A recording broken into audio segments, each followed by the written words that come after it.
ఏంటి కోహ్లీ, ప్రాక్టీస్ నుండి అర్జెంటుగా మాట్లాడాలని ఇలా లాక్కొచ్చావు?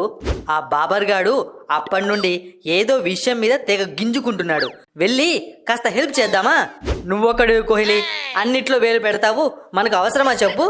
అలా కాదు రోహిత్, మాటల్లో పెట్టి వాళ్ళ ప్లానింగ్స్ ఏంటో బయటకు తెప్పిద్దామని నా ప్లానింగు. వాళ్ళు ఏ ప్లాన్స్ అయినా వేసుకొని కోహ్లీ, గెలవడానికి మన ప్లాన్స్ మన దగ్గర పక్కాగా ఉన్నాయి కదా. ఆ రిజ్వాన్ కూడా వస్తున్నాడు, ఏం చేస్తారో చూద్దాం. ఏం చేయాలో అస్సలు అర్థం కావడం లేదు. ఏదేమైనా ప్లాన్ మాత్రం గట్టిగా వేయాలి. ఏంటి బాబార్, ఏదో ప్లాన్ అంటున్నావు? ఇండియాను ఉరికించడానికేనా? వీడొకడు మ్యాచ్ ఆడకుండా ఎలా తప్పించుకోవాలా అని నేను ప్లాన్స్ చేస్తుంటే వీడు ఏదేదో ఊహించుకుంటుండు. ఏంటి బాబార్ సైలెంట్ అయ్యావు? ఆ ప్లాన్ ఏంటో నాకు చెప్పు. నీ ప్లాన్లో మన గెలుపు ముందే చూసేస్తా. ప్లాన్ లేదు, తొక్కలేదు రిజ్వాన్. ఈ ఇండియా మీద ఆడాలంటేనే ఒక రకమైన షివరింగ్ వస్తుంది నాకు. అందుకే మ్యాచ్ ఎలా అయినా డుమ్మా కొట్టాలని ఆలోచిస్తున్నా. నేనింకా నువ్వేదో గెలవడానికి ప్లాన్స్ గీస్తున్నావు అనుకున్నా. కెప్టెన్ అయ్యుండి నువ్విలా మాట్లాడొచ్చా బాబర్? మన ప్లేయర్స్ వింటే ఎంత డిసప్పాయింట్ అవుతారు. అలా జరగకూడదనే నా భయాన్ని ఎవరికంటా పడకుండా ఇలా మేనేజ్ చేస్తున్నా. ఏంటి బాబర్, ఏదో మేనేజ్ చేస్తున్నా అంటున్నావు? ఏంటో అది? మేనేజ్ చేయడాలు మసాజులు చేయడాలు కాదు కోహ్లీ, టీమిండియాకు మంగళం పాడేస్తామని మాట్లాడుకుంటున్నాం. మీరు మంగళం పాడేదాకా మేము చూస్తూ కూర్చుంటాం. మరి ఒక్కొక్కడికి మళ్ళీ బాల్ పట్టుకోవాలంటే భయపడేలా సెంచరీ కొడతా.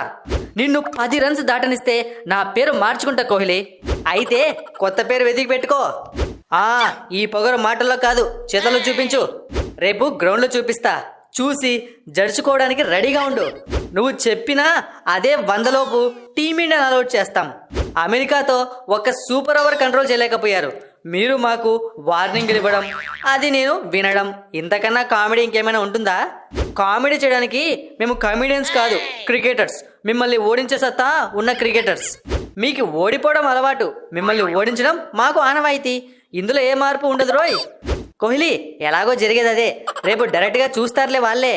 పద, మనం సెంచరీ కొట్టడం ప్రాక్టీస్ చేద్దాం. అవునవును, అసలే ఈ గ్రౌండ్స్లో బాల్ కింద పడితే ఎంత హైట్ లేస్తుందో అసలు అర్థం కావడం లేదు. అది అర్థం కాకే కదా మొన్న దెబ్బ తగిలించుకొని ఐర్లాండ్ మీద సెంచరీ మిస్ చేసుకున్నా.